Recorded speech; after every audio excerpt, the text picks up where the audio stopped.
Hi ಸ್ನೇಹಿತರೆ, ಎಲ್ಲರಿಗೂ joint to learn YouTube ಚಾನಲ್ಗೆ ಸ್ವಾಗತ. ಇವತ್ತಿನ ಒಂದು ತರಗತಿಯಲ್ಲಿ 2020ರ KSRP ಹುದ್ದೆಗಳಿಗೆ ಒಂದು ಅಧಿಸೂಚನೆ ಆಗ್ತಾ ಇದೆ. ಅಂದರೆ ಒಂದು ಪೇಪರ್ ಅಡ್ವರ್ಟೈಸ್ಮೆಂಟನ್ನು ಕರ್ನಾಟಕ ಪೊಲೀಸ್ ಇಲಾಖೆಯವರು ಕೊಟ್ಟಿದ್ದಾರೆ. ಆ ಒಂದು ಅಧಿಸೂಚನೆಗೆ ಸಂಬಂಧಪಟ್ಟಂತೆ ಇವತ್ತಿನ ಒಂದು ತರಗತಿಯಲ್ಲಿ ತುಂಬ ಒಂದು ಡೀಟೇಲ್ಡ್ ಆಗಿ ಮಾತನಾಡೋಣ. ಯಾವ ರೀತಿ ಓದಬೇಕು, ಯಾವ ರೀತಿ ಒಂದು ಅರ್ಜಿಯನ್ನು ಸಲ್ಲಿಸಬೇಕು, ಹೇಗೆ ನೀವು ಓದಬೇಕು, ಪರೀಕ್ಷೆ ತಯಾರಿಯನ್ನು ಹೇಗೆ ಮಾಡಬೇಕು, ಯಾವ ಯಾವ ಪುಸ್ತಕಗಳನ್ನು ಓದಬೇಕು ಮತ್ತು ಕಟ್ ಆಫ್ ಅಂಕ ಎಷ್ಟಿರುತ್ತೆ, ಈ ರೀತಿಯಾಗಿ ತುಂಬ ಒಂದು ಡೀಟೇಲ್ಡ್ ಆಗಿ ಮಾತನಾಡೋಣ. ಅದೇ ರೀತಿ ಯಾವ ಎರಡು ವಿಷಯಗಳನ್ನು ಸಾಮಾನ್ಯವಾಗಿ ಎಲ್ಲ ಅಭ್ಯರ್ಥಿಗಳು ನಿರ್ಲಕ್ಷ್ಯ ಮಾಡ್ತಾರೆ, ಎಸ್ಪೆಷಲಿ ಒಂದು KSRP ಬರೆಯುವಾಗ ಅಥವಾ ಒಂದು PC ಎಕ್ಸಾಮ್ಸನ್ನು ಬರೆಯುವಾಗ ಕೆಲವೊಂದು ಸಬ್ಜೆಕ್ಟ್ಗಳನ್ನು ಕೆಲವೊಂದು ಅಭ್ಯರ್ಥಿಗಳು ನಿರ್ಲಕ್ಷ್ಯ ಮಾಡ್ತಾರೆ. ನಿರ್ಲಕ್ಷ್ಯ ಮಾಡಿದರೆ ಆಯ್ಕೆಯಾಗೋದು ಸ್ವಲ್ಪ ಕಷ್ಟ ಆಗುತ್ತೆ. ಯಾವ ಸಬ್ಜೆಕ್ಟು ಏನು ಎಂತ ಹೇಗೆ ಅಂತ ಕೂಡ ಮಾತನಾಡೋಣ. ಕ್ಲಾಸನ್ನು ಸ್ಟಾರ್ಟ್ ಮಾಡೋಣ ಸ್ನೇಹಿತರೆ. ಅದಕ್ಕಿಂತ ಮುಂಚೆ ನೀವಿನ್ನು ನಮ್ಮ ಚಾನಲ್ಗೆ ಸಬ್ಸ್ಕ್ರೈಬ್ ಆಗಿರಲಿಲ್ಲ ಅಂದರೆ ಜಾಯಿಂಟ್ ಟು ಲರ್ನ್ ಯೂಟ್ಯೂಬ್ ಚಾನಲ್ಗೆ ಸಬ್ಸ್ಕ್ರೈಬ್ ಆಗಿ ಹಾಗೂ ಬೆಲ್ ಐಕಾನನ್ನು ಪ್ರೆಸ್ ಮಾಡಿ ನಾವು ಮಾಡುವಂತಹ ಒಂದು ಎಲ್ಲ ವಿಡಿಯೋಸ್ಗಳ ಒಂದು ಅಪ್ಡೇಟ್ಸ್ ಕೂಡ ನಿಮಗೆ ಸಿಗುತ್ತೆ. ಸ್ನೇಹಿತರೆ, 2020ರ ಒಂದು ಹುದ್ದೆಗಳಿಗೆ ಪರೀಕ್ಷಾ ಸರಣಿ ಪ್ರಾರಂಭ. ಏನು ಪರೀಕ್ಷಾ ಸರಣಿ ಪ್ರಾರಂಭ ಅಂತಂದರೆ, ನಾವು ಆಲ್ರೆಡಿ ಸ್ನೇಹಿತರೆ ಒಂದು FDA, SDA ಹಾಗೂ KS ಪ್ರಿಲಿಮ್ಸ್ಗೆ ಒಂದು ಪರೀಕ್ಷಾ ಸರಣಿಯನ್ನು ನಮ್ಮ ಒಂದು ಯೂಟ್ಯೂಬ್ ಚಾನಲಲ್ಲಿ ಮಾಡ್ತಾ ಇದ್ದೀವಿ. ಆಲ್ರೆಡಿ 6 ಟೆಸ್ಟ್ಗಳನ್ನು ಮಾಡಿದ್ದೀವಿ. ಅವುಗಳ ವಿಡಿಯೋಸ್ ಕೂಡ ಸಿಗುತ್ತೆ ನಿಮಗೆ ನಮ್ಮ ಒಂದು ಯೂಟ್ಯೂಬ್ ಚಾನಲಲ್ಲಿ. ಸಪ್ರೇಟ್ ಪ್ಲೇಲಿಸ್ಟ್ ಕೂಡ ಇದೆ, ಯಾರಾದರೂ ನೋಡ್ಬೋದು.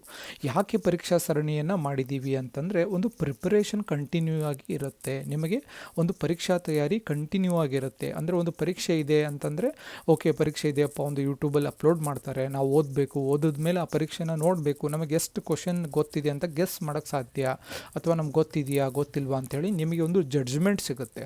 ಸೊ ಆದ್ದರಿಂದ ನಾನು ರೆಕಮೆಂಡ್ ಮಾಡೋದೇನು ಅಂದರೆ, ಯಾರು ಈ ಒಂದು KSRP ಹುದ್ದೆಯಲ್ಲಿ ನಾನು ಆಗಲೇಬೇಕು ಅನ್ನೋರು ಫಸ್ಟ್ ಪಾಯಿಂಟ್ ಬಂದುಬಿಟ್ಟು ನೀವು ಒಂದು ಪರೀಕ್ಷಾ ಸರಣಿಯನ್ನು ತಗೋಬೇಕು.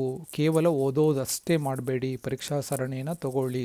ಅದು ಹಳೆ ಕ್ವಶನ್ ಪೇಪರ್ಸನ್ನು ಬಿಡಿಸ್ಬೋದು ಅಥವಾ ಬೇರೆ ಯಾವುದೇ ಒಂದು ಪರೀಕ್ಷಾ ಸರಣಿಯನ್ನು ತಗೊಳ್ಳಿ. ತುಂಬ ಒಂದು ನನ್ನ ಪ್ರಕಾರ ನಾನು ನಿಮಗೆ ಅಡ್ವೈಸ್ ಮಾಡೋದೇನು ಅಂತಂದರೆ, ಸುಮಾರು ನೀವು ಪರೀಕ್ಷೆ ಬರೆಯೋದಕ್ಕಿಂತ ಮುಂಚೆ, ಅಂದರೆ ಪರೀಕ್ಷೆ ಬರೆಯೋಕ್ಕಿಂತ ಮುಂಚೆ 50ರಿಂದ ಒಂದು 60 ಪರೀಕ್ಷೆಗಳನ್ನು ಬರೀಬೇಕು. ಅಂದರೆ ಮಾದರಿ ಪರೀಕ್ಷೆಗಳನ್ನು ತಗೋಬೇಕು.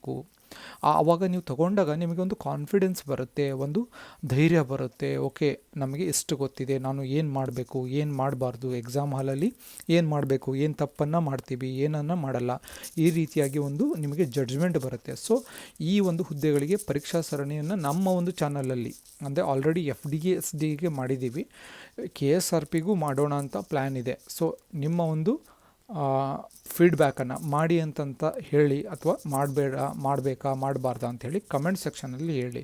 ಆಲ್ರೆಡಿ FDA, SDAಗೆ ನಡೀತಾ ಇದೆ. ಆ ಕ್ವಶನ್ಸನ್ನು ನೋಡಿ, ಯಾಕೆಂತಂದರೆ ಕಾಂಪಿಟೇಟಿವ್ ಎಕ್ಸಾಮ್ಗೆ ಇದೇ ಅದೇ ಅಂತ ಹೇಳಿ ಬೌಂಡ್ರಿ ಇಲ್ಲ. ಸೊ ಎಲ್ಲ ನಾಲೆಡ್ಜ್ ಕೂಡ ಇರಬೇಕು. ಸೊ ಇದಕ್ಕೆ ಸಪ್ರೇಟಾಗಿ ಯಾಕೆ ಸಪ್ರೇಟಾಗಿ ಮಾಡೋಣ ಅಂತಂದರೆ, KSRP ಬಂದುಬಿಟ್ಟು 10ನೇ ತರಗತಿಯ ಮೇಲೆ ಇರುತ್ತೆ, ಹೌದಲ್ವಾ? 10ನೇ ತರಗತಿ ಮೇಲೆ ಇರೋದ್ರಿಂದ ಒಂದು ಸ್ಟ್ಯಾಂಡರ್ಡ್ ಆಫ್ ಕ್ವಶನ್ಸ್ ಸ್ಟ್ಯಾಂಡರ್ಡ್ ಸ್ವಲ್ಪ ಕಡಿಮೆ ಇರುತ್ತೆ ಕಂಪೇರ್ ಟು ಡಿಗ್ರಿ ಲೆವೆಲ್ಗೆ ಒಂದು ಎಕ್ಸಾಮ್ ಇದೆ. FDA ಎಕ್ಸಾಮ್ ಡಿಗ್ರಿ ಲೆವೆಲಲ್ಲಿದೆ ಅಂದರೆ ಅಲ್ಲಿ ಸ್ಟ್ಯಾಂಡರ್ಡ್ ಇರುತ್ತೆ, ಕ್ವಶನ್ ಲೆವೆಲ್ ಸ್ಟ್ಯಾಂಡರ್ಡ್ ಇರುತ್ತೆ. ಸೊ ಇಲ್ಲಿ ಕಡಿಮೆ ಇರುತ್ತೆ. ಇದಕ್ಕೆ ಏನು ಬೇಕಷ್ಟು, ಯಾವುದು KSRPಗೆ ಎಷ್ಟು ಬೇಕಷ್ಟನ್ನು ಪರೀಕ್ಷಾ ಸರಣಿ ಮಾಡೋಣ. 2 ದಿನಕ್ಕೆ ಒಂದು ಪೇಪರು ಅಥವಾ 3 ದಿನಕ್ಕೆ ಒಂದು ಪೇಪರನ್ನು ಮಾಡಿ ಅಪ್ಲೋಡ್ ಮಾಡ್ತೀವಿ. ನೀವು ಅವುಗಳನ್ನು ನೋಡಿದ್ರೆ ನಿಮಗೆ ಒಂದು ಐಡಿಯಾ ಬರುತ್ತೆ. ಯಾರು ಪ್ರಥಮ ಬಾರಿಗೆ KSRPಯನ್ನು ಬರಿಬೇಕು ಅಂದ್ಕೊಂಡಿದ್ದೀರಾ ಅವ್ರಿಗೆ ಹೇಳ್ತಾ ಇದ್ದೀನಿ ನಾನು. ಯಾಕಂದರೆ ಆಲ್ರೆಡಿ 2-3 ಟೈಮ್ಸ್ ಬರೆದಿದ್ದೀವಿ, ನಮ್ಗೆ ಆಲ್ರೆಡಿ ತುಂಬ ಎಕ್ಸ್ಪೀರಿಯೆನ್ಸ್ ಇದೆ ಅಂದರೆ ಅವರಿಗೆ ಈ ವಿಡಿಯೋ ಅಲ್ಲ. ನೀವು ದಯವಿಟ್ಟು ವಿಡಿಯೋನ ಸ್ಕಿಪ್ ಮಾಡ್ಬೋದು. ನಿಮಗೆ ಮಾಹಿತಿ ಇದ್ದರೆ ಸ್ಕಿಪ್ ಮಾಡ್ಬೋದು, ಏನೂ ತೊಂದರೆ ಇಲ್ಲ. ಯಾರಿಗೆ ಮಾಹಿತಿ ಇಲ್ವಲ್ಲ ಅವ್ರಿಗೆ ಇವತ್ತಿನ ಒಂದು ಕ್ಲಾಸು ಹೇಳ್ತಾ ಇರೋದು. ಇನ್ನು ಸ್ನೇಹಿತರೆ, ಇಷ್ಟು ನಮ್ಮ ಒಂದು ಚಾನಲಲ್ಲಿ ಮಾಡ್ತೀವಿ, ಸರಣಿಯನ್ನು ಪ್ರಾರಂಭ ಮಾಡ್ತೀವಿ. ನೀವು ಕೂಡ KSRPಯ ಆಕಾಂಕ್ಷಿಗಳು, KSRPಯನ್ನು ಯಾರು ಬರಿಬೇಕಂತ ಅಂದ್ಕೊಂಡಿದ್ದೀರಾ ನೀವು ಜಾಯಿನ್ ಆಗಿ ಇವತ್ತಿನ ಒಂದು ಸರಣಿಯನ್ನು, ಅಂದರೆ ಏನು ಈ ಪರೀಕ್ಷಾ ಸರಣಿಯನ್ನು ತಗೊಳ್ಳಿ. ನಮ್ಮ ಒಂದು ಯೂಟ್ಯೂಬ್ ಚಾನಲಲ್ಲಿ ಸಿಗುತ್ತೆ ನಿಮಗೆ. ಪರೀಕ್ಷೆಗಳನ್ನು ಅಪ್ಲೋಡ್ ಮಾಡ್ತಾ ಇರ್ತೀವಿ, ಅವುಗಳನ್ನು ನೋಡಿ ನೋಟ್ಸ್ ಮಾಡ್ಕೋಬೋದು. ಅಥವಾ ಟೈಮ್ ಇರುತ್ತೆ, ಕ್ವಶನನ್ನು ಓದ್ಬಿಟ್ಟು ನಿಮಗೆ ಒಂದು 5-6 ಸೆಕೆಂಡ್ ಟೈಮ್ ಕೊಡ್ತೀವಿ ಗೆಸ್ ಮಾಡೋಕ್ಕೆ. ಯಾಕೆ 5-6 ಸೆಕೆಂಡ್ ಅಂತಂದರೆ ಎಕ್ಸಾಮ್ ಹಾಲಲ್ಲಿ ನಿಮಗೆ ಕೂಡ ಅಷ್ಟೇ ಟೈಮ್ ಸಿಗುತ್ತಲ್ವ.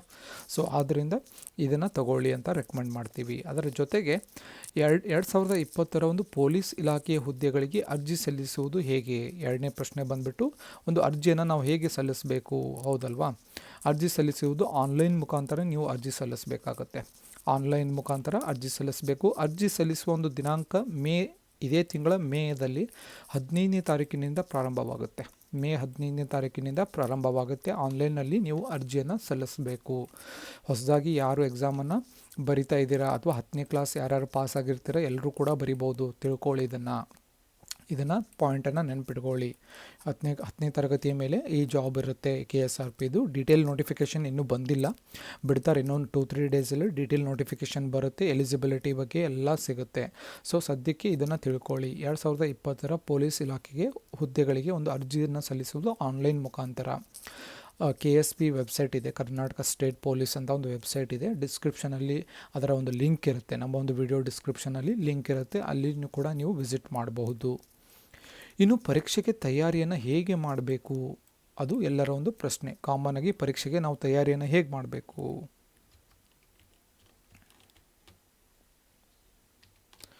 ಪರೀಕ್ಷೆಗೆ ತಯಾರಿಯನ್ನು ಹೇಗೆ ಮಾಡಬೇಕು ಅಂದರೆ ಫಸ್ಟ್ ಪಾಯಿಂಟ್ ಬಂದುಬಿಟ್ಟು ಒಂದು ಡಿಸಿಪ್ಲೈನ್ ಟೈಮ್ ಟೇಬಲನ್ನು ಹಾಕೋಬೇಕು. Discipline time table. Okay, exam already notification ಬರುತ್ತೆ, ಬಂದ ತಕ್ಷಣ ಒಂದು discipline time table, daily time table ಹಾಕೋಬೇಕು, ವೀಕ್ಲಿ ಟೈಮ್ ಟೇಬಲ್ ಹಾಕೋಬೇಕು, ರಿವಿಷನ್ ಮಾಡಬೇಕು ಮತ್ತು ನೀವು ಟೆಸ್ಟ್ಗಳನ್ನು ತಗೋಬೇಕು. ಹೀಗೆ ತಯಾರಿಯನ್ನು ಹೋಗಬೇಕು. ಫಸ್ಟ್ ಪಾಯಿಂಟನ್ನು ಬಂದುಬಿಟ್ಟು ಏನು ಮಾಡಬೇಕು, ಒಂದು ಟೈಮ್ ಟೇಬಲ್, ಡೈಲಿ ಶೆಡ್ಯೂಲ್ ಹಾಕೋಬೇಕು. ಒಂದು ದಿನದಲ್ಲಿ ನಾನು ಇಷ್ಟನ್ನು ಕಂಪ್ಲೀಟ್ ಮಾಡಬೇಕು, ಆಮೇಲೆ ಒಂದು ವೀಕಲ್ಲಿ ಇಷ್ಟನ್ನು ಕಂಪ್ಲೀಟ್ ಮಾಡಬೇಕು, ವಾರದಲ್ಲಿ 2-3 ಅಣುಕು ಪರೀಕ್ಷೆಗಳು, ಮಾದರಿ ಪರೀಕ್ಷೆಗಳು ಅಥವಾ ಒಂದು ಟೆಸ್ಟ್ ಸೀರೀಸನ್ನು ತಗೋಬೇಕು, ಸಾಲ್ವ್ ಮಾಡಬೇಕು. ಸಾಲ್ವ್ ಮಾಡಿದ್ಮೇಲೆ ಒಂದು ಜಡ್ಜ್ಮೆಂಟಿಗೆ ಬರಬೇಕು. ಏನು ಜಡ್ಜ್ಮೆಂಟ್ ಅಂತಂದರೆ ನಮಗೆ ಎಷ್ಟು ಗೊತ್ತಿತ್ತು, ನಾವು ಎಲ್ಲಿದ್ದೀವಿ, ಯಾವ ಸಬ್ಜೆಕ್ಟಲ್ಲಿ ವೀಕ್ ಇದ್ದೀವಿ, ಆ ಸಬ್ಜೆಕ್ಟ್ಗಳನ್ನು ಓದಬೇಕು. ಇದನ್ನು ನೆನಪಿಟ್ಕೊಳ್ಳಿ. ಇನ್ನು ಪರೀಕ್ಷೆ ತಯಾರಿಯನ್ನು ಈ ರೀತಿ ಮಾಡ್ಕೋಬೇಕು. ಅದೇ ರೀತಿ ಮಂತ್ಲಿ ಟೆಸ್ಟ್ಗಳನ್ನು ತಗೋಬೇಕು. ನಿಮಗೆ ಏನಾದರೂ ಮಾಹಿತಿ ಇದ್ದರೆ, ಫಾರ್ ಎಕ್ಸಾಂಪಲ್ ನಿಮಗೆ ಪರ್ಸ್ನಲ್ ಗೈಡೆನ್ಸ್ ಬೇಕಾದರೂ ಕೂಡ ಡಿಸ್ಕ್ರಿಪ್ಷನಲ್ಲಿ ನಮ್ಮ ಒಂದು ಫೋನ್ ನಂಬರ್ ಇರುತ್ತೆ, 7795014409. ಡಿಸ್ಕ್ರಿಪ್ಷನಲ್ಲಿ ನಂಬರ್ ಇರುತ್ತೆ. ಇನ್ನೊಂದು ಸಲ ಹೇಳ್ತಾ ಇದ್ದೀನಿ, ಯಾರಾದರೂ ಫಸ್ಟ್ ಟೈಮ್ ಎಕ್ಸಾಮ್ ಬರೀತಾ ಇದ್ದೀರಲ್ವಾ, KSRP ಎಕ್ಸಾಮನ್ನು ಫಸ್ಟ್ ಟೈಮ್ ಬರೀತಾ ಇರೋರಿಗೆ ಪರ್ಸ್ನಲ್ ಗೈಡೆನ್ಸ್ ಕೂಡ ಮಾಡ್ತೀವಿ. ಡಿಸ್ಕ್ರಿಪ್ಷನಲ್ಲಿ ಒಂದು ನಂಬರ್ ಇದೆ, 7795014409. ಈ ನಂಬರ್ಗೆ ನೀವು ಕಾಲ್ ಮಾಡಿದ್ರೆ ನಿಮಗೆ ಪರ್ಸ್ನಲಾಗಿ ಕೂಡ ಹೇಳೋಣ, ಏನೇ ಸಮಸ್ಯೆ ಇದ್ದರೂ ಕೂಡ ನಿಮಗೆ ಗೈಡ್ ಮಾಡ್ತೀವಿ. ಸೊ ಇನ್ನು ಅದೇ ರೀತಿ ಅಣಕು ಪರೀಕ್ಷೆಗಳನ್ನು ತಗೋಬೇಕು. ಹಾಗೆ ರಿವಿಷನ್ ಮಾಡಬೇಕು. ರಿವಿಷನ್ ವಾರದಲ್ಲಿ ಒಂದು ಸಲ, ಅಂದರೆ ಒಂದು ವಾರದಲ್ಲಿ 7 ದಿನ ಇರುತ್ತೆ, 5-6 ದಿನ ನೀವು ಓದಿ ಕೊನೆಯ ಒಂದು ದಿನ ಏನು ಮಾಡಬೇಕು, ಒಂದು ವಾರದಲ್ಲಿ ಓದಿದಂತಹ ಎಲ್ಲವನ್ನು ಕೂಡ ರಿವಿಷನ್ ಮಾಡಬೇಕು. ಈ ರೀತಿಯಾಗಿ ನೀವು ಪರೀಕ್ಷೆಗೆ ಒಂದು ಡಿಸಿಪ್ಲೈನ್ಡಾಗಿ ಶಿಸ್ತಿನಿಂದ ತಯಾರಿಯನ್ನು ಮಾಡಬೇಕು. ಶಿಸ್ತಿದ್ದರೆ ಮಾತ್ರ ಯಶಸ್ಸು ಬರುತ್ತೆ. ಸೊ ಹಾಗಾಗಿ ಶಿಸ್ತನ್ನು ಪಾಲಿಸಿ. ಇನ್ನು ಯಾವ ಪುಸ್ತಕಗಳನ್ನು ಓದಬೇಕು ಅಂತ ಪ್ರಶ್ನೆ ಸಾಮಾನ್ಯವಾಗಿ ಎಲ್ಲರೂ ಕೇಳ್ತಾರೆ. ಇವಾಗ ಏನಿದೆ ಅಂದರೆ ಇಲ್ಲಿ ಪ್ರಶ್ನೆ ಪತ್ರಿಕೆ ನೋಡಿದ್ರೆ, ನಿಮಗೆ ಹಳೆಯ ಪ್ರಶ್ನೆ ಪತ್ರಿಕೆಗಳನ್ನು ನೋಡಿದ್ರೆ 1 ವರ್ಡ್ ಕ್ವಶನ್ಸನ್ನು ಕೇಳ್ತಾ ಇದ್ದಾರೆ. ಅಂದರೆ ತುಂಬ ಒಂದು ಸರಳವಾದ ಪ್ರಶ್ನೆಗಳನ್ನು ಕೇಳ್ತಾರೆ, ತುಂಬ ಒಂದು ಡಿಫಿಕಲ್ಟಿ ಇರಲ್ಲ. ಡೈರೆಕ್ಟ್ ಕ್ವಶನ್ಸ್ ಅಂತ ಕರೀತಾರೆ. ನೇರವಾದಂಥ ಒಂದು ಪ್ರಶ್ನೆಗಳನ್ನು ಕೇಳ್ತಾರೆ. ನೇರವಾದಂಥ ಪ್ರಶ್ನೆಗಳು ಅಂದರೆ ಏನು ಅಂತ ಕೆಲವೊಬ್ಬರಿಗೆ ಡೌಟ್ ಇರ್ಬೋದು, ಕೆಲವೊಬ್ಬರಿಗೆ ಗೊತ್ತಿರಲ್ವಲ್ಲ. ನೇರವಾದ ಪ್ರಶ್ನೆ ಅಂತಂದರೆ ಫಾರ್ ಎಕ್ಸಾಂಪಲ್ ಹೇಳೋದಾದರೆ, ಒಂದು ಕ್ವಶನ್ ಇರುತ್ತೆ. ಇವಾಗ ಉದಾಹರಣೆಗೆ ಅಶೋಕ ಚಕ್ರವರ್ತಿಯ ಬಗ್ಗೆ ಕೆಳಗಿನ ಹೇಳಿಕೆಗಳನ್ನು ಗಮನಿಸಿ ಅಂತ ಈ ರೀತಿ ಪ್ರಶ್ನೆಗಳು ಬಂದರೆ ಅದು ಒಂದು ಡಿಫಿಕಲ್ಟಿ ಇದೆ ಅಂತ ಪ್ರಶ್ನೆ. ಇನ್ನು ಕೆಳಗಿನವುಗಳಲ್ಲಿ ಯಾವುದು ಅಶೋಕನಿಗೆ ಸಂಬಂಧಿಸಿದ್ದು ಅಥವಾ ಅಶೋಕನ ಒಂದು ಶಿಲಾಶಾಸನ ಯಾವುದು, ಈ ರೀತಿ ಕೇಳಿದ್ರೆ ಅವೆಲ್ಲ ನೇರವಾದ ಪ್ರಶ್ನೆಗಳು. ಸೊ ಹೀಗಾಗಿ ಇಲ್ಲಿ ಕೇಳುವುದು ಕೇವಲ ನೇರವಾದ ಪ್ರಶ್ನೆಗಳನ್ನು ಜಾಸ್ತಿ ಕೇಳ್ತಾರೆ. ಸೊ ಆದ್ದರಿಂದ ಯಾವ ಪುಸ್ತಕಗಳನ್ನು ಓದಬೇಕು ಸ್ನೇಹಿತರೆ? ಫಸ್ಟು ನಾನು ಹೇಳೋದೇನೆಂದರೆ, ನಿಮಗೆ ಸಬ್ಜೆಕ್ಟ್ ಗೊತ್ತಿದೆ ಅನ್ಕೋತೀನಿ. ಯಾವ ಸಬ್ಜೆಕ್ಟು? ಇತಿಹಾಸ, ಭೂಗೋಳ, ಸಂವಿಧಾನ, ವಿಜ್ಞಾನ ಮತ್ತು ಮೆಂಟಲ್ ಎಬಿಲಿಟಿ, ಮಾನಸಿಕ ಸಾಮರ್ಥ್ಯ ಹಾಗೂ ಕರೆಂಟ್ ಅಫೇರ್ಸ್, ಪ್ರಚಲಿತ ಘಟನೆಗಳು, ಇವೆಲ್ಲವನ್ನು ಕವರ್ ಮಾಡಬೇಕಾಗತ್ತೆ. ಇನ್ನೊಂದು ಸಲ ಹೇಳೋಣ. ಇತಿಹಾಸ, ಭೂಗೋಳ, ಅದೇ ರೀತಿ ಸಂವಿಧಾನ, ಕರೆಂಟ್ ಅಫೇರ್ಸ್, ಪ್ರಚಲಿತ ಘಟನೆಗಳು, ಆಮೇಲೆ ಆರ್ಥಿಕತೆ ಮೇಲೆ ಪ್ರಶ್ನೆ ಬರುತ್ತೆ ಮತ್ತು ಮಾನಸಿಕ ಸಾಮರ್ಥ್ಯ, ಗಣಿತಕ್ಕೆ ಸಂಬಂಧಪಟ್ಟಂಥ ಕೆಲವೊಂದು ಪ್ರಶ್ನೆಗಳು ಬರುತ್ತೆ. ಇವೆಲ್ಲವನ್ನು ಕೂಡ ನೀವು ಕವರ್ ಮಾಡಬೇಕು. ಆದರೆ ಇವುಗಳ ಡಿಫಿಕಲ್ಟಿ ಲೆವೆಲ್ ಇರಲ್ಲ, ಕಡಿಮೆ ಲೆವೆಲಲ್ಲಿ ಇರುತ್ತೆ. ಹಾಗಾದರೆ ಯಾವ ಪುಸ್ತಕಗಳನ್ನು ಓದಬೇಕು ಅಂತ ಪ್ರಶ್ನೆ ಬರುತ್ತೆ.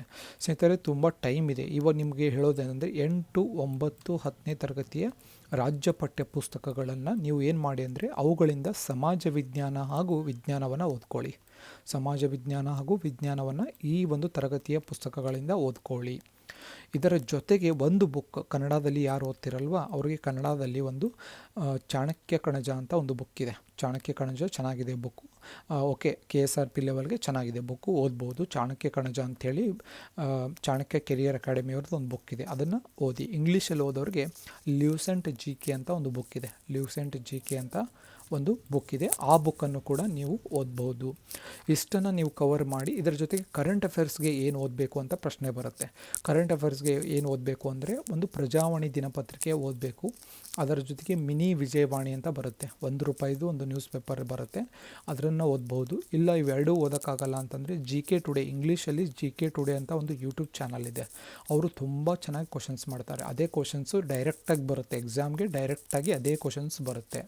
ಸೊ ಕನ್ನಡದಲ್ಲಿ ಇವರ ಒಂದು ಕ್ವಶನ್ಸ್ಗಳು ಸ್ವಲ್ಪ ಸಿಗೋದು ಕಷ್ಟ. ಆದ್ದರಿಂದ ನಾವು ಏನು ಮಾಡ್ತಿದ್ದೀವಿ ಅಂದರೆ ಇವರ ಕ್ವಶನ್ಸ್ಗಳನ್ನು GK ಟುಡೇ, ಪ್ರಜಾವಾಣಿ ಮತ್ತು DD ನ್ಯೂಸಿಂದ ಕ್ವಶನ್ಸ್ಗಳನ್ನು ತಗೊಂಡು ದಿನನಿತ್ಯ 10ರಿಂದ 11, 15 ಕ್ವಶನ್ಸ್ಗಳನ್ನು 10ರಿಂದ 15 ಕ್ವಶನ್ಸ್ಗಳನ್ನು ನಮ್ಮ ಒಂದು ಕರೆಂಟ್ ಅಫೇರ್ಸ್ ವಿಡಿಯೋಸ್ ಮಾಡಿ ಹಾಕ್ತಾಯಿದ್ದೀವಿ, ಕನ್ನಡದಲ್ಲಿ ಹಾಕ್ತಾಯಿದ್ದೀವಿ. ಆಲ್ರೆಡಿ ಏಪ್ರಿಲ್ ತಿಂಗಳದ್ದು ಪೂರ್ತಿ ಹಾಕಿದ್ದೀವಿ. ಏಪ್ರಿಲ್ ತಿಂಗಳದ್ದು ಯಾರಿಗಾದರೂ ನಿಮಗೆ ಕರೆಂಟ್ ಅಫೇರ್ಸು ಕನ್ನಡದಲ್ಲಿ ಬೇಕಾದರೆ 45 ನಿಮಿಷದಲ್ಲಿ ಕವರ್ ಮಾಡಿದ್ದೀವಿ. ಅದನ್ನು ಒಂದು ವಿಡಿಯೋನ ಒಂದು ಲಿಂಕನ್ನು ಇವತ್ತಿನ ಒಂದು ವಿಡಿಯೋ ಡಿಸ್ಕ್ರಿಪ್ಷನಲ್ಲಿ ಸಿಗುತ್ತೆ, ನೀವು ನೋಡ್ಕೋಬೋದು. ಇದನ್ನು ಗಮನಿಸಿ ಸ್ನೇಹಿತರೆ, ಯಾಕಂದರೆ ಸುಮ್ಮನೆ ನೀವು ಯಾವುದೋ ಮಟೀರಿಯಲ್ನ ಓದಿದ್ರೆ ಕ್ವಶನ್ಸ್ ಬರಲ್ಲ. ನೆನ್ಪಿಟ್ಕೊಳ್ಳಿ, ಯಾರೋ ಒಂದು ಸನ್ಸ್ಟಾರ್ ಅಂತ ಯಾವುದೋ ಹಳೆಯ ಬುಕ್ಕನ್ನು ತೊಗೊಂಡು ಅಥವಾ ಯಾವುದೋ XYZ ಬುಕ್ಕನ್ನು 2018 ಒಂದು ಪ್ರಿಂಟ್ ಇರುತ್ತೆ, 2018 19 ಪ್ರಿಂಟ್ ತೊಗೊಂಡ್ರೆ ನೀವು 2020 ಎಕ್ಸಾಮ್ ಪಾಸ್ ಆಗೋದು ಕಷ್ಟ. ಸೊ ಆದ ಕಾರಣದಿಂದ ನೀವೇನು ಮಾಡಬೇಕು ಅಂತಂದರೆ ಈ ವರ್ಷದ ಕರೆಂಟ್ ಅಫೇರ್ಸ್ಗಳಿಗೆ ಫೋಕಸ್ ಮಾಡಬೇಕು. ಫೋಕಸ್ ಮಾಡಬೇಕಾದ್ರೆ ಏನು ಓದಬೇಕು ಕರೆಂಟ್ ಅಫೇರ್ಸ್ಗೆ ಅಂತ ಹೇಳ್ತಾ ಇದ್ದೀನಿ ನಾನು. ಕರೆಂಟ್ ಅಫೇರ್ಸ್ಗೆ ಏನು ಓದಬೇಕು, ಫಸ್ಟ್ ಪಾಯಿಂಟ್ ಬಂದುಬಿಟ್ಟು ಇಂಗ್ಲೀಷಲ್ಲಿ ಓದೋರು GK ಟುಡೇನ ರೆಫರ್ ಮಾಡಿ, ಕನ್ನಡದಲ್ಲಿ ಹೋದರೆ ಸ್ಪರ್ಧಾ ವಿಜೇತವನ್ನು ರೆಫರ್ ಮಾಡಿ, ಪ್ರಜಾವಾಣಿ ಮಾಡಿ, ಅದರ ಜೊತೆಗೆ ಮಿನಿ ವಿಜಯವಾಣಿ ಅಂತ ಬರುತ್ತೆ ₹1, ಅದನ್ನು ಮಾಡ್ಬೋದು. ಅಥವಾ ನಮ್ಮ ಒಂದು ವಿಡಿಯೋಸ್, ಕನ್ನಡದಲ್ಲಿ ವಿಡಿಯೋಸ್ ಇದೆ, ಅದನ್ನು ಕೂಡ ನೋಡ್ಬೋದು. ಯಾವುದಾದ್ರೂ ಒಂದನ್ನು ಮಾಡಿ. ಓಕೆ, ನಮ್ಮ ಪ್ರಜಾವಾಣಿ ಓದೋಕ್ಕಾಗಲ್ವಾ, ಬಿಟ್ಟಾಕಿ, ಓದಬೇಡಿ. ಮಿನಿ ವಿಜಯವಾಣಿ ಓದೋಕ್ಕಾಗಲ್ವಾ, ಬಿಡಿ. GK ಟುಡೇ ಆದರೂ ನೋಡಿ, ಇಲ್ಲಾಂದರೆ ನಮ್ಮ ವಿಡಿಯೋಸ್ ನೋಡಿ. ಯಾಕಂದರೆ ಈ ಕ್ವಶನ್ಸು 10 ಕ್ವಶನ್ಸ್ ನಿಮಗೆ ಎಕ್ಸಾಮಲ್ಲಿ ಬಂದರೆ 5ರಿಂದ 6 ಕ್ವಶನ್ಸು ಈ ವಿಡಿಯೋಸಿಂದ ಬರೋದು ನಿಶ್ಚಿತ, 100% ಬರುತ್ತೆ, ನೋ ಡೌಟ್ ಬರೋದು ನಿಶ್ಚಿತ. ಇಷ್ಟು ಮಟೀರಿಯಲ್ ಬಿಟ್ಟು ಬೇರೆ ಏನನ್ನೂ ಓದೋ ಅವಶ್ಯಕತೆ ಇಲ್ಲ. ಬೇರೆ ಏನನ್ನೂ ಓದುವಂಥ ಒಂದು ಅವಶ್ಯಕತೆ ಇಲ್ಲ. ತುಂಬ ನೆನಪಿಟ್ಕೊಳ್ಳಿ ಸ್ನೇಹಿತರೆ, ಯಾವುದೂ ಓದೋ ಅವಶ್ಯಕತೆ ಇಲ್ಲ. ಇದರಲ್ಲಿ ಒಂದನ್ನು ಓದಿ. ಇನ್ನೊಂದು ಸಲ ಹೇಳೋಣ, GK ಟುಡೇ ಆದರೂ ನೋಡ್ಕೊಳ್ಳಿ ಇಂಗ್ಲೀಷಲ್ಲಿ. ಇಲ್ಲ ನಾನು GK ಟುಡೇ ಅಲ್ಲ ಅಂತಂದರೆ ನೀವು ಪ್ರಜಾವಾಣಿ ಓದ್ಬೋದು, ಮಿನಿ ವಿಜಯವಾಣಿ ಓದ್ಬೋದು, ಸ್ಪರ್ಧಾ ವಿಜೇತ ಓದ್ಬೋದು. KM ಸುರೇಶ್ ಅವ್ರದ್ದು ಸ್ಪರ್ಧಾ ವಿಜೇತ ಚೆನ್ನಾಗಿದೆ, ಅವರು ಕೂಡ ಇಲ್ಲಿದೆ ಮಾಡ್ತಾರೆ, ಅದನ್ನು ಓದ್ಬೋದು. ಅದರ ಜೊತೆಗೆ ಏನು ಮಾಡಿ ಅಂತಂದರೆ ನೀವು ಕನ್ನಡದಲ್ಲಿ ನಮ್ಮ ವಿಡಿಯೋಸನ್ನು ಕೂಡ ನೋಡ್ಬೋದು. ಇಷ್ಟನ್ನು ನೀವು ನೋಡ್ಕೋಬೋದು. ಇದು ಯಾವ ಪುಸ್ತಕಗಳನ್ನು ಓದಬೇಕು ಹೇಳಿದ್ದೀನಿ ನಾನು. ಇತಿಹಾಸ ಭೂಗೋಳಕ್ಕೆ ಏನು ಓದಿ ಅಂತಂದರೆ ಹೇಳಿದ್ದೀನಿ ನಾನು, 8, 9, 10ನೇ ತರಗತಿಯ ಪುಸ್ತಕಗಳನ್ನು ಓದಿ. ಸಾಧ್ಯವಾದರೆ 11ನೇ ತರಗತಿದು ಇತಿಹಾಸವನ್ನು ಓದಿ, ಚೆನ್ನಾಗಿದೆ. ಸೊ ತುಂಬ ಒಂದು ನಾರ್ಮಲ್ ಪ್ರಶ್ನೆಗಳು ಬರುತ್ತೆ. ಸೊ ಆದ್ದರಿಂದ ನಾವು ಟೆಸ್ಟ್ ಸಿರೀಸನ್ನು ಕೂಡ ಮಾಡ್ತೀವಿ, ಯಾವ ರೀತಿಯಾದಂಥ ಒಂದು ಟೆಸ್ಟ್ ಸಿರೀಸನ್ನು ಮಾಡ್ತೀವಿ. ಇನ್ನು GK ಟುಡೇ ಆದರೂ ಯಾವುದು ಲ್ಯೂಸೆಂಟ್ GK ಅಂತ ಇಂಗ್ಲೀಷಲ್ಲಿ ಬುಕ್ ಬರುತ್ತೆ, ಲ್ಯೂಸೆಂಟ್ GK ಅಂತ, ಅದನ್ನಾದರೂ ಓದಿ. ಇಲ್ಲ ಅಂತಂದರೆ ಚಾಣಕ್ಯ ಕಣಜ ಅಂತ ಒಂದು ಬುಕ್ ಬರುತ್ತೆ. ಕೆಲವೊಬ್ಬರು ಚಿಗುರು ಅಂತ ಹೇಳ್ತಾರೆ, ಚಿಗುರನ್ನು ಕೂಡ ರೆಫರ್ ಮಾಡ್ಬೋದು. ಒಂದು ಬುಕ್ಕನ್ನು ಓದಿ ಸ್ನೇಹಿತರೆ. ಯಾಕೆ ಅಂತ ಹೇಳ್ತಿದ್ದೀನಿ ಅಂದರೆ 4-5 ಬುಕ್ಗಳನ್ನು ಅರ್ಧ ಓದೋದಕ್ಕಿಂತ ಒಂದು ಬುಕ್ಕನ್ನು 5 ಸಲ ಓದೋದು ಬಹಳ ಮಹತ್ವವಾಗಿರುತ್ತೆ. ಯಾಕೆಂದರೆ ನಮಗೆ ಉದ್ದೇಶ ಬಂದುಬಿಟ್ಟು ಎಕ್ಸಾಮನ್ನು ಪಾಸ್ ಆಗಬೇಕಷ್ಟೇ. ನಮಗೆ ಎಷ್ಟು ನಾಲೆಡ್ಜ್ ಇದೆ ಅಂತ ಕೇಳೋರು ತುಂಬ ವಿರಳ. ಓಕೆ, ನಾಲೆಡ್ಜಬಲ್ ಪರ್ಸನ್ ಇದ್ದಾನೆ ಅಂತಂದ್ರೂ ಅವನಿಗೆ ಉದ್ಯೋಗ ಇರಲಿಲ್ಲ ಅಂತಂದರೆ ಅವಾಗ ಅವನಿಗೆ ಸ್ವಲ್ಪ ನೆಗ್ಲೆಕ್ಟ್ ಮಾಡ್ತಾರೆ. ಸೊ ಆದ್ದರಿಂದ ನಮ್ಮ ಪರ್ಪಸ್ ಫಸ್ಟ್ ಬಂದುಬಿಟ್ಟು ಜಾಬನ್ನು ತೊಗೋಬೇಕು, ಎಕ್ಸಾಮನ್ನು ಕ್ಲಿಯರ್ ಮಾಡಬೇಕು. ಓಕೆ, ನಾಲೆಡ್ಜ್ ಇರೋದು ತಪ್ಪಲ್ಲ, ಬಟ್ ಎಕ್ಸಾಮನ್ನು ಫಸ್ಟ್ ಪರ್ಪಸ್ ಬಂದುಬಿಟ್ಟು ಎಕ್ಸಾಮನ್ನು ಕ್ಲಿಯರ್ ಮಾಡಬೇಕು, ಅದು ನಮ್ಮ ಫಸ್ಟ್ ಪರ್ಪಸ್ ಇರಬೇಕು. ಇಷ್ಟು ಯಾವ ಪುಸ್ತಕಗಳನ್ನು ಓದಬೇಕು ಅಂತ ತಿಳ್ಕೊಂಡಿದ್ದೀರಾ. ಇನ್ನು ಕಟ್ ಆಫ್ ಅಂಕ ಎಷ್ಟಿರುತ್ತೆ? ಓಕೆ, ನಾರ್ಮಲಾಗಿ ಎಕ್ಸಾಮ್ ಬರೆಯೋರಿಗೆ ಒಂದು ಐಡಿಯಾ ಬೇಕಲ್ವಾ, ಎಷ್ಟು ಎಕ್ಸಾಮ್ ಇರುತ್ತೆ. ಸ್ನೇಹಿತರೆ, ಕಟ್ ಆಫ್ ಡಿಸೈಡ್ ಆಗೋದು ತುಂಬ ಒಂದು ಪ್ಯಾರಾಮೀಟರ್ಸ್ ಮೇಲೆ. ಒಂದನೇ ಪ್ಯಾರಾಮೀಟರ್ ಅಂದರೆ ಯಾವ ಒಂದು ಜಿಲ್ಲೆಗೆ ನೀವು ಎಕ್ಸಾಮ್ ಬರೀತಿದ್ದೀರಾ, ಪ್ರಿಫರೆನ್ಸು ಅದರ ಮೇಲೆ ಡಿಪೆಂಡ್ ಆಗುತ್ತೆ. ಎರಡನೇದಾಗಿ ನಿಮ್ಮ ಒಂದು ಕ್ವಶನ್ ಪೇಪರ್ ಡಿಫಿಕಲ್ಟಿ ಲೆವೆಲ್ ಮೇಲೆ ಡಿಪೆಂಡ್ ಆಗುತ್ತೆ. ಮೂರನೇದಾಗಿ ನಿಮ್ಮ ಒಂದು ಕೆಟಗರಿ ಮೇಲೆ ಡಿಪೆಂಡ್ ಆಗುತ್ತೆ, ನಿಮ್ಮ ಒಂದು ರಿಸರ್ವೇಷನ್ಸ್ ಮೇಲೆ ಡಿಪೆಂಡ್ ಆಗುತ್ತೆ. ವುಮೆನ್ ಇದ್ದೀರಾ, ಕನ್ನಡ ಮಾಧ್ಯಮ ಇದ್ದೀರಾ ಅಥವಾ ಗ್ರಾಮೀಣ ಇದೆಯಾ ನಿಮ್ಮದು, ಅಥವಾ ನಿಮ್ಮದು ಒಂದು ಶೆಡ್ಯೂಲ್ ಕ್ಯಾಸ್ಟ್ ಇದ್ದೀರಾ, ನಿಮ್ಮ ಒಂದು 2A ಸೇರಿದ್ದೀರಾ, 2Bಗೆ ಸೇರಿದ್ದೀರಾ, ಈ ರೀತಿಯಾಗಿ ಒಂದು ಡಿಫ್ರೆಂಟ್ ಆಗುತ್ತೆ. ಸೊ ನಾನು ಒಂದು ಸಜೆಷನ್ ಕೊಡೋದು ಏನು ಅಂದರೆ ಸ್ನೇಹಿತರೆ, ಕಟ್ ಆಫ್ ಬಂದುಬಿಟ್ಟು 60 ಮಾರ್ಕ್ಸ್ ಇತ್ತು ಅಂದರೆ ನಮ್ಮ ಒಂದು ಟಾರ್ಗೆಟ್ ಬಂದುಬಿಟ್ಟು ಏನಿರುತ್ತೆ, ಓಕೆ ನಾವು 60ನ್ನೇ ಕ್ರಾಸ್ ಮಾಡೋಣ ಅಂತ ಇರುತ್ತೆ. ಸೊ 60ನ್ನು ನಾವು ಟಾರ್ಗೆಟ್ ಇಟ್ಕೊಂಡಾಗ ಅದು 55ಕ್ಕೆ ಬರುತ್ತೆ. ಸೊ ಅಲ್ಟಿಮೇಟ್ಲಿ ನಾವು ಪಾಸ್ ಆಗಲ್ಲ. ಸೊ ಆದ್ದರಿಂದ ನಮ್ಮ ಒಂದು ಟಾರ್ಗೆಟ್ ಹೆಂಗಿರಬೇಕು ಅಂದರೆ GM ಅಲ್ಲಿ ಏನಿರುತ್ತೆ ಅದು ನಮ್ಮ ಟಾರ್ಗೆಟ್ ಆಗಿರಬೇಕು. ನೀವು ಅದರ್ ಕ್ಯಾಟಗರಿಯವರು ಇದ್ದೀರಾ, 2A ಇದ್ದೀನಿ, 2B ಇದ್ದೀನಿ, 3A ಇದ್ದೀನಿ, 3B ಇದ್ದೀನಿ ಅಂತಂದರೆ ನೀವೇನು ಮಾಡಬೇಕು, GMದು ಒಂದು ಟಾರ್ಗೆಟನ್ನು ಇಟ್ಕೋಬೇಕು. ಉದಾಹರಣೆಗೆ GM 75 ಇದೆಯಪ್ಪ, ಓಕೆ ಹಾಗಾದರೆ ನಮ್ಮ ಕ್ಯಾಟಗರಿ 2A ಇದೆ, ಓಕೆ ಅಂದ್ಕೊಳ್ಳಿ.